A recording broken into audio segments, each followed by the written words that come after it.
네, 안녕하세요. 한 주간도 평안하셨습니까? 오늘도 수요 성경 공부 성경총론 제156강 빌레몬서 1장 17절에서 25절 말씀에서 사도 바울의 강구와 복음적 축복에 대해서 살펴보겠습니다.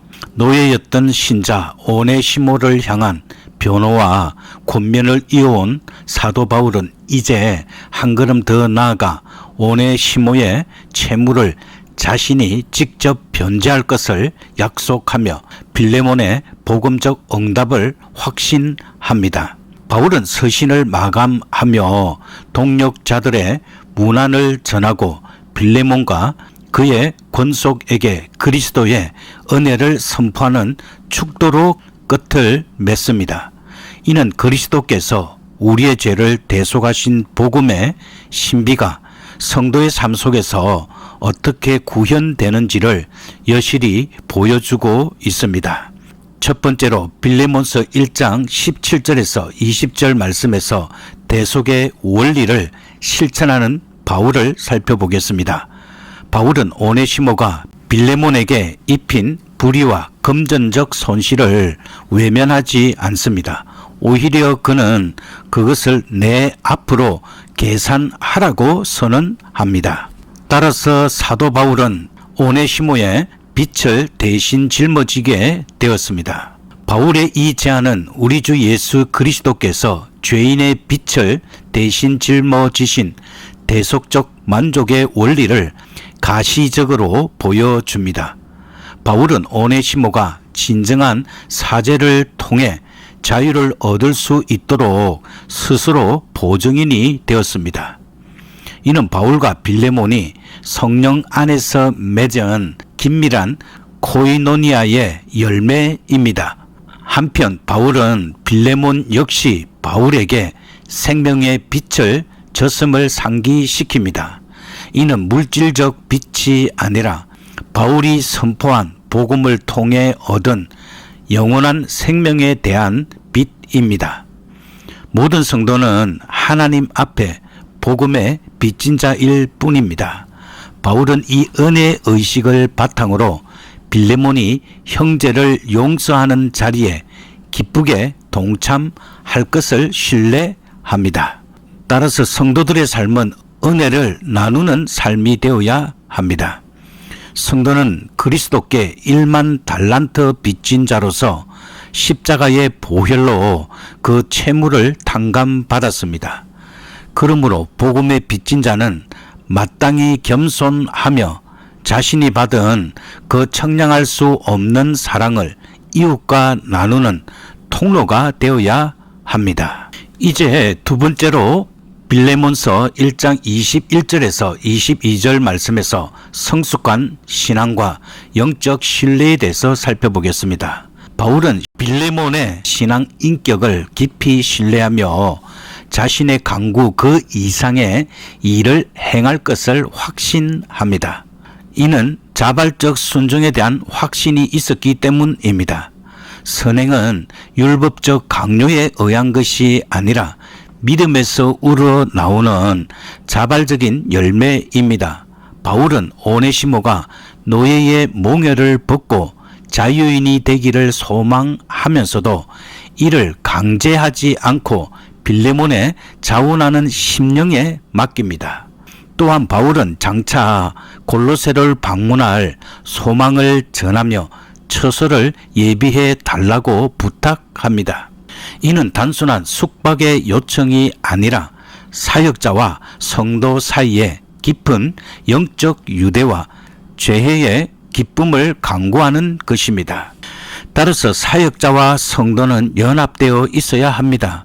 참된 성도는 사역자의 가르침을 수동적으로 따르는 단계를 넘어 복음의 정신을 스스로 삶에 적용하는 성숙함에 이르러야 합니다. 성도가 주체적으로 주의 일을 감당할 때 사역자는 큰 위로를 얻으며 교회는 그리스도의 몸으로서 온전한 연합을 이루게 됩니다. 이제 세 번째로 빌레몬서 1장 23절에서 25절 말씀에서 성도의 교제와 사도적 축도에 대해서 살펴보겠습니다. 마지막 인사는 고난 중에도 함께하는 성도의 견인과 그리스도의 은혜를 강조하며 마무리됩니다. 먼저 헌신된 동력자들의 이름을 살펴보도록 하겠습니다. 사도 바울은 서신의 말미에 자신과 고난을 함께 나누는 5명의 동력자를 언급하며 복음 사역이 결코 고립된 영웅의 행보가 아닌 그리스도의 몸된 지체들의 유기적 연합임을 확증합니다. 먼저 에바브라에 대해서 살펴보겠습니다. 에바브라는 복음의 신실한 종이며 기도의 용사입니다. 에바브라는 골로새 교회의 설립자이자 지도자로서 바울에 의해 그리스도 예수의 종이자 함께 갇힌 자로 불렸습니다. 그는 단순히 소식을 전하는 자를 넘어 성도들이 하나님의 모든 뜻 가운데서 완전하고 확신 있게 서기를 위하여 항상 애써 기도하는 자였다고 골로새서 4장 12절에서 말씀하고 있습니다. 에바브라의 기도는 성도들이 환난 중에서도 오직 믿음 위에 굳건히 서기를 강구하는 영적 전투였으며, 이는 사역자가 양들을 위해 감당해야 할 가장 고결한 제사장적 직분의 표본이라 할 수 있습니다. 그리고 두 번째는 마가와 누가에 대해서 살펴보겠습니다. 이들은 은혜로 회복된 자와 소명에 헌신한 자였습니다. 이 두 인물은 기록된 복음을 통해 오늘날 우리에게도 생명의 말씀을 전해주는 복된 증언자들입니다. 먼저 마가에 대해서 살펴보겠습니다. 마가는 한때 전도 여행 중 중도 하차하여 바울의 엄한 질책을 받았으나 하나님의 주권적인 은혜 안에서 온전히 회복되었습니다.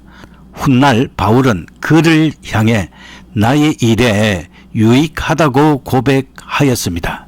이는 죄인인 동시에 의인인 인간이 은혜 안에서 어떻게 다시금 복음의 유익한 그릇으로 빚어지는지를 보여주는 위대한 증거라 할 수 있습니다. 이제 누가에 대해서 살펴보겠습니다. 사랑을 받는 의사로 불린 누가는 자신의 전문적인 지식과 직업의 소명을 그리스도의 사역을 위해 전적으로 헌신하였습니다. 그는 바울의 곁을 끝까지 지키며 복음의 역사적 확실성을 기록하였고, 이는 성도가 세상 속에서 가진 직업적 달란트가 어떻게 하나님의 영광을 위해 사용되어야 하는지를 극명하게 보여줍니다. 세 번째로 아리스다고와 데마에 대해서 살펴보겠습니다. 이 두 사람의 이름은 우리에게 성도의 견인과 경건의 훈련이 얼마나 절실한지를 대조적으로 일깨우고 있습니다. 아리스다고는 데살로니가 출신인 그는 예배소의 소요와 바울의 로마행 항해 그리고 마지막 옥중 고난에 이르기까지 십자가의 고난에 끝까지 동참한 함께 갇힌 자였습니다. 그는 십자가의 삶을 구현한 인물로 영광이 아닌 고난 속에서 현존하시는 그리스도를 바라보며 끝까지 사도의 길을 지켰습니다. 이제 데마에 대해서 살펴보겠습니다. 바울의 동력자로 이름을 올렸으나 훗날 이 세상을 사랑하여 나를 버리고 데살로니가로 갔다는 가슴 아픈 기록의 주인공이 되었습니다.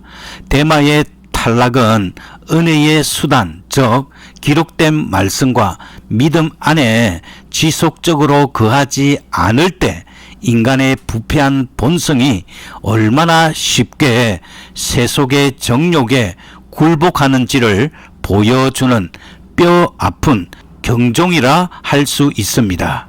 바울이 열거한 이 이름들은 교회의 지체들이 각기 다른 은사와 상황 속에 처해 있음을 보여줍니다. 어떤 이는 기도로, 어떤 이는 기록으로, 어떤 이는 고난에 동참함으로 주를 섬기는 것입니다. 그러나 데마의 사례에서 보듯 우리 중 누구도 자신의 의지로 끝까지 인내할 수 없음을 겸허히 고백하여야 합니다. 이제 두 번째로 은혜의 선포로서의 축도에 대해서 살펴보겠습니다. 우리 주 예수 그리스도의 은혜가 너희 심령과 함께 있을지어다 라는 축도는 단순한 작별 인사가 아닙니다. 축도는 하나님의 복이 실제로 성도들에게 임하는 은혜의 방편입니다. 모든 복은 십자가의 승리자이신 그리스도로부터 나오며 그 은혜가 심령에 깃들 때 인간은 참된 평강과 행복을 누리게 됩니다. 빌레몬서는 미천한 노예 한 명을 위해 자신의 사도적 지위와 물질을 내어놓은 바울의 사랑을 통해 그리스도 안의 교회가 어떠해야 하는지를 보여줍니다. 사도의 권위가 겸손한 강구로 성화되었듯이 오늘날 교회 또한 서로를 복음 안에서 존귀히 여기며 그리스도의 은혜를 나누는 산 제사가 되어야 할 것입니다. 이제 네 번째로 화해의 복음과 오네시모의 변화에 대해서 살펴보겠습니다. 사도 바울이 오네시모를 언급하며 보여주는 태도는 오직 하나님의 은혜를 보여줍니다. 오네시모는 본래 골로새 교회의 신실한 지체인 빌레몬에게서 도망친 노예였으나 바울은 그를 더 이상 비천한 노예로 규정하지 않고 신실하고 사랑을 받는 형제라고 선언합니다. 이는 그리스도의 대속적 은혜가 인간이 세운 모든 사회적 장벽을 무너뜨렸음을 시사합니다. 바울은 오네시모와 빌레몬 사이에 실질적 화해가 이루어지지 않는다면 그들의 영적 성숙 또한 정체될 것임을 간파하였습니다. 여기서 우리는 율법과 복음의 상호작용이 나타나고 있음을 알 수 있습니다. 오네시모는 자신의 잘못에 대해 배상함으로써 율법의 요구를 외면하지 않았고 빌레몬은 주님께 받은 무한한 용서를 본받아 그를 영접함으로써 복음의 열매를 맺었습니다. 특히 바울의 중보자적 역할은 우리의 참된 중보자이신 예수 그리스도의 사역을 투영합니다. 저를 영접하기를 내게 하듯 하고 라는 빌레몬서 1장 17절에 바울의 권면은 그리스도께서 하나님 아버지 앞에서 우리를 변호하시는 모습을 연상시킵니다. 오네시모는 이제 멸시의 대상에서 사랑의 대상으로 인간의 종에서 예수 그리스도의 종이라는 영광스러운 신분으로 변화되었습니다.